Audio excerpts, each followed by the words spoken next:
أعوذ بالله السميع العليم من الشيطان الرجيم بسم الله الرحمن الرحيم الحمد لله رب العالمين وبه نستعين وصلى الله على سيدنا محمد وصحبه الطاهرين وعن الله عليهم أجمعين. Adam Allah lequel âge l'istisha d'Imam Sadiq alayhi salam. Mes condoléances pour le martyr de l'imam Sadiq alayhi salam, qui est décédé le 25 Shawwal. Et le 25 Shawwal suivant les différentes dates, c'est soit aujourd'hui, soit demain. Donc comme on est dans cette période-là, je vais vous faire une petite vidéo sur les compagnons de l'imam Sadiq alayhi salam. Je ne vais pas vous citer tous les compagnons, c'est une petite sélection, sinon je mettrai beaucoup de temps. Donc à chaque fois, je vais vous parler un peu brièvement de ce compagnon, qui était vraiment des compagnons fidèles à l'imam alayhi salam. Donc le premier compagnon que je vais vous parler, c'est Aban ibn al-Tarlib, fils de Riya. Il avait comme kunya Abu Saïd al-Bakri.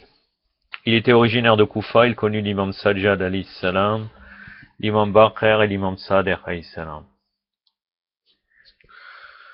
et de quel il transmit leurs propos. Au moment de sa mort, en 141 de l'Hégire, l'imam Sadiq alayhi salam a dit: par Allah, la mort d'Aban m'a accablé.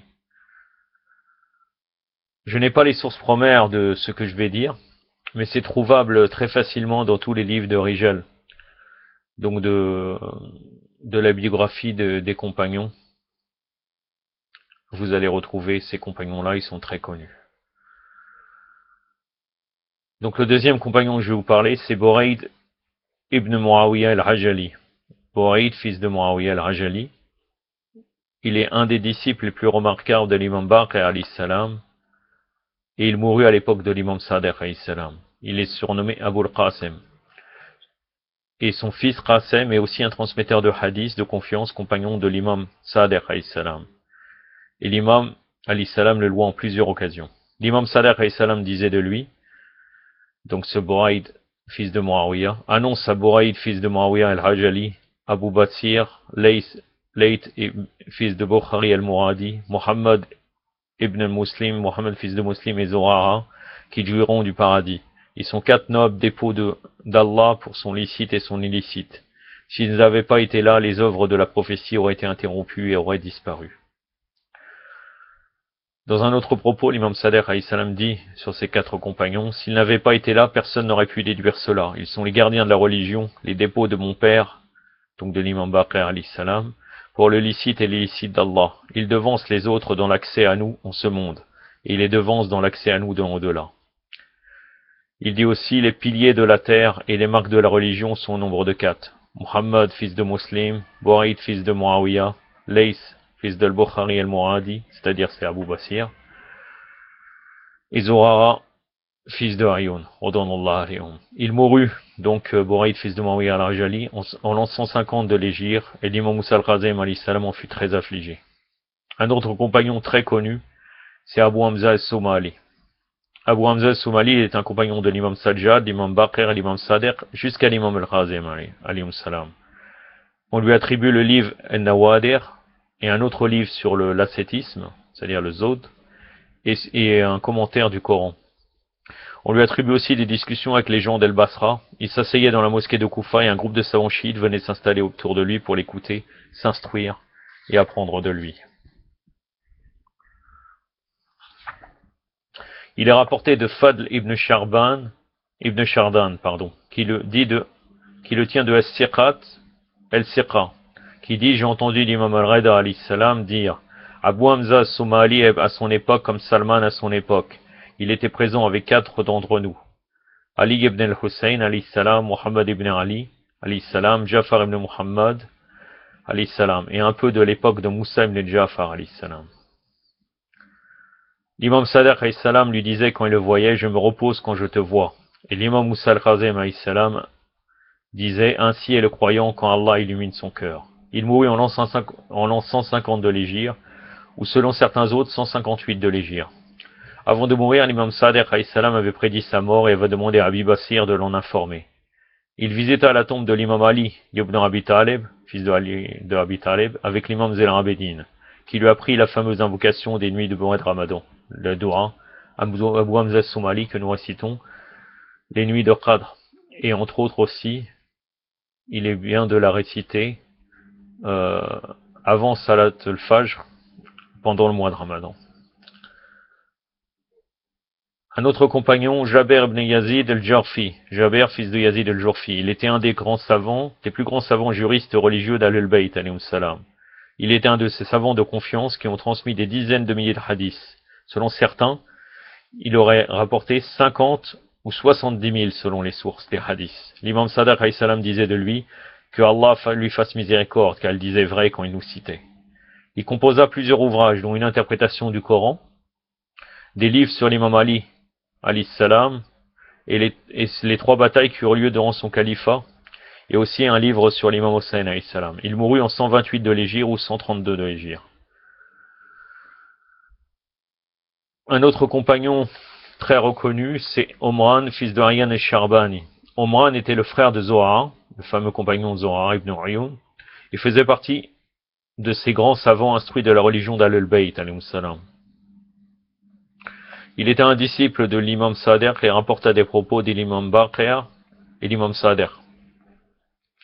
Un jour, un habitant de Cham voulait se confronter à l'imam Sadiq dans le domaine du Coran. L'imam alayhi salam se tourna vers Omran. L'habitant de Cham répliqua qu'il voulait se confronter à l'imam alayhi salam. L'imam répondit, si tu l'as emporté sur Omran, c'est comme si tu m'avais vaincu. L'habitant de Cham posa des questions à Omran auxquelles il répondit à toutes. Donc Omran répondit à toutes les questions. L'imam Sadiq alayhi salam lui disait, tu es un de nos partisans sur terre et dans l'au-delà. Zaïd ibn Shahan rapporta que Abu Abdullah alayhi salam, donc l'imam Sadiq alayhi salam, lui a dit, je n'ai trouvé personne qui n'ait pris de mes paroles, n'ait obéi à mon ordre, ni n'ait suivi l'exemple des compagnons de mon père, autre que 2, que Dieu lui fasse miséricorde. Abdallah, fils de Abi Yafour, et Omran ibn Uyun, fils de Hayyan. Tous 2 faisaient partie de nos partisans croyants, sincères, loyaux. Leurs noms sont inscrits chez nous dans le livre des compagnons de la droite que Allah a donné à Muhammad. Allahumma salli ala Muhammad wa ala.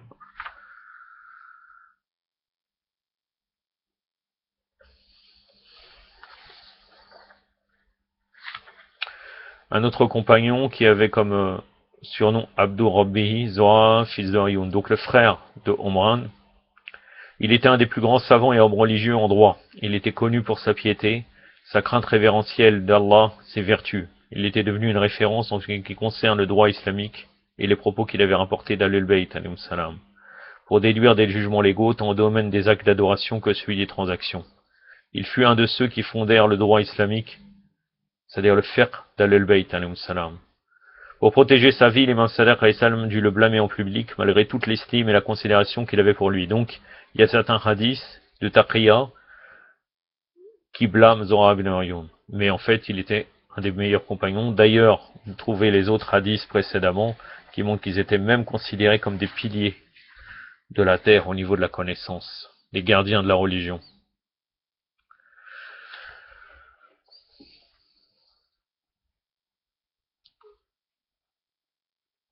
Et en autre occasion, donc l'imam Sadiq alayhi salam, il a dit le concernant, s'il n'y avait pas eu Zohar, fils de Uyun et ses semblables, les propos de mon père auraient disparu. Donc les propos de l'imam Baqir alayhi salam. Il mourut en 150 de l'Hégire. Un compagnon très connu aussi, et vraiment il y en a énormément. Je ne sais pas qui choisir, mais je dois vous citer cela.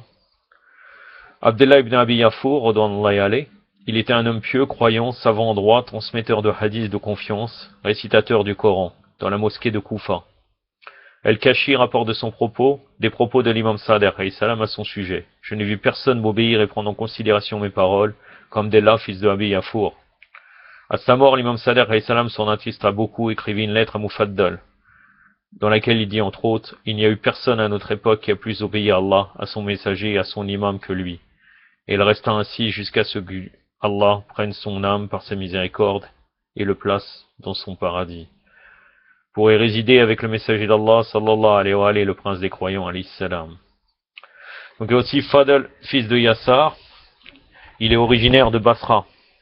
Il a rapporté des propos des 2 imams et a composé de nombreux ouvrages dans le domaine du droit, du fiqh. Quand l'imam Abu Abdullah Sadiq le voyait, il disait, annonce la bonne nouvelle aux humbles, que celui qui aime voir un homme au paradis le regarde. Bien sûr, le fameux compagnon Abu Basir, dont on est allé, Lays, fils de Bokhtari el-Mouradi, c'est son véritable nom. Abu Basir, c'est sa kunya. Il fut un des grands savants pieux juristes qui transmirent les propos des deux imams et qui veillaient au patrimoine scientifique d'Ahlul Bayt, donc l'imam Baqir et l'imam Sadiq, salawatullah alayhima. Il fut un des plus grands penseurs de l'islam les plus connus.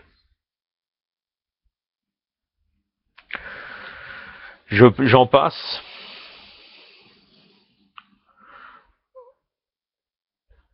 Je vais vous en citer encore.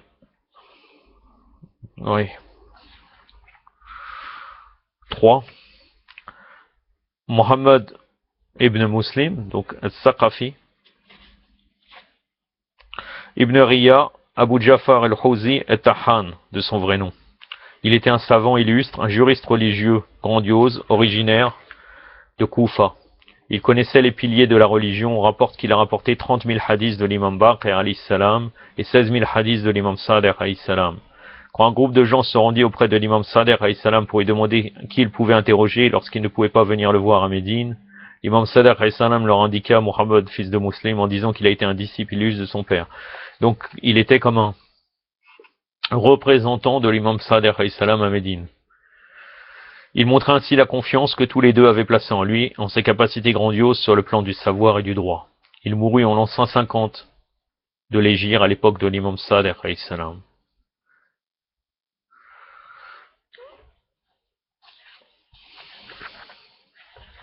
Un autre savant très connu, compagnon, El-Mufaddal ibn Omar, Mufaddal le fils de Omar, Shir al-Mufid le compta parmi particulièrement proches de l'imam Sadiq alayhi salam, les plus profonds, les plus dignes de sa confiance et les plus savants.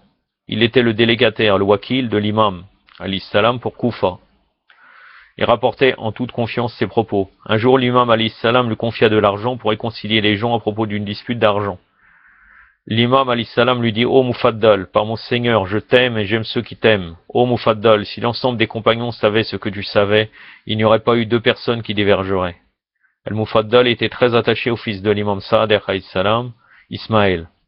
À sa mort, l'imam alayhi salam lui envoya un message par intermédiaire de Yunus, fils de Yaqub, pour l'en informer, dans lequel il disait: Nous avons été touchés par la mort d'Ismaël et nous avons patienté. Alors patiente comme nous avons patienté. Si nous voulons un ordre et que Allah Tout-Puissant en a voulu un autre, alors nous soumettons à l'ordre d'Allah Tout-Puissant. Comme quoi il s'adresse à ce compagnon, ce n'est pas l'imam qui dit si nous voulons un ordre, qu'à l'ordre de l'imam et en total accord avec Allah Azza wa Jal. Il faut comprendre cette phrase dans le sens que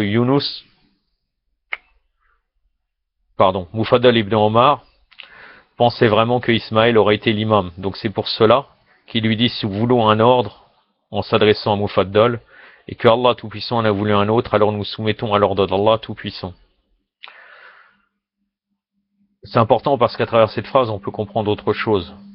Alors qu'en fait, bien sûr, l'imam Sadiq alayhi salam savait par un ordre divin que son successeur, c'était l'imam Moussa al-Kazim alayhi salam.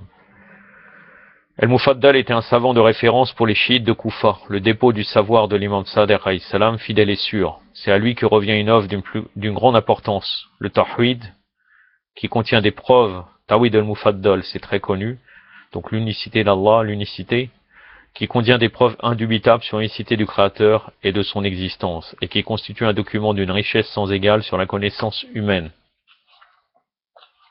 Un autre compagnon, et j'arrêterai là, il y en a énormément,